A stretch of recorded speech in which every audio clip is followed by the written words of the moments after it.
Hey guys, I'm just going to start off by answering some questions. Describe what it means to be beautiful, successful, or attractive in your culture. Is the view realistic or healthy? Is it a universal across cultures? And how does our author explain this? Cite the text in your response. To be successful in our culture means having financial freedom, being able to travel, being extroverted, and having lots of possessions. Men and women in our culture are viewed as attractive. They have curves or a muscular body. They're tall or have a chiseled jaw or have a good-looking face. This view can be damaging to our culture because not everyone has these attributes. For other cultures, this is sometimes the same, but usually it is a lot different. The reason other cultures have different values, on page 71, chapter 2, the author says, we learn what is important in our culture and look for those clues to make meaning. We often ignore clues that we've learned are considered unimportant. So when we see attractive people in our cultures, media, we sort of start to think that that's important, and that is not good. The second question I'm going to answer is,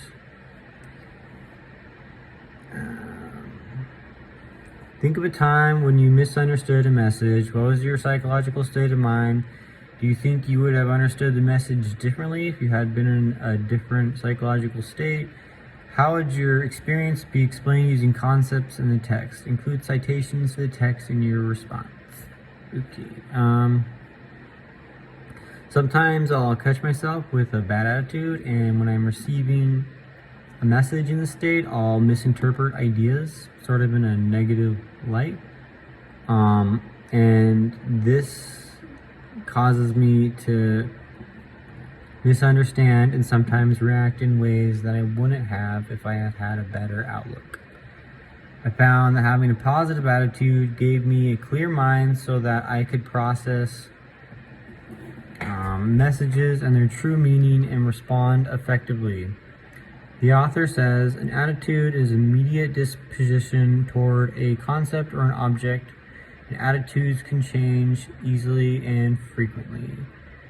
And yeah, that's what was happening. Basically, my attitude was affecting how I saw something.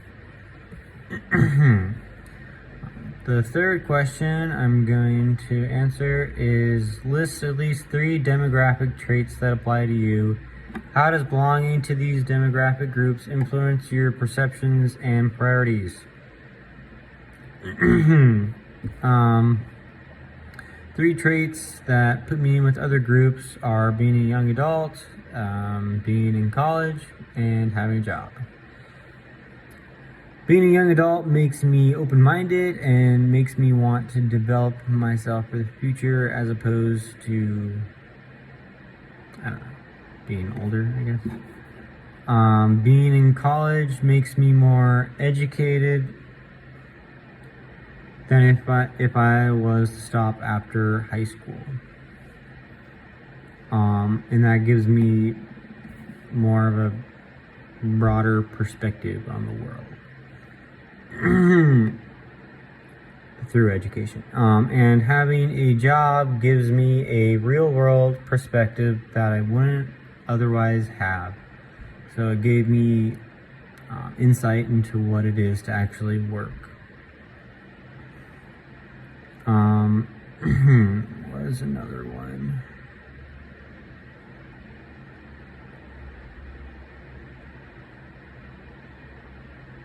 Is the process? How does the process of perception limit our view or expand it? Can we choose how to perceive things?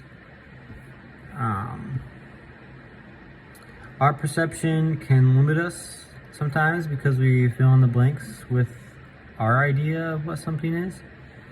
Sometimes that can be bad because what we think could be totally different than what the idea or picture actually is. But on the other hand, the more we know about the idea, the more closure our minds give us, thus expanding our perception. I think that I think that we can choose how to perceive ideas because ultimately we can still choose to perceive things differently. The author says this tendency to jump to conclusions may seem like a disadvantage, but it is only a disadvantage if you're unaware of it.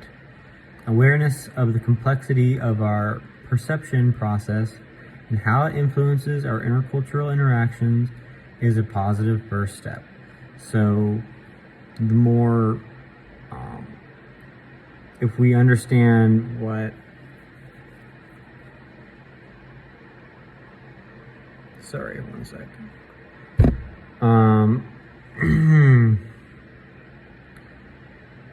If we understand that we still have, we still have the choice to change our perspective.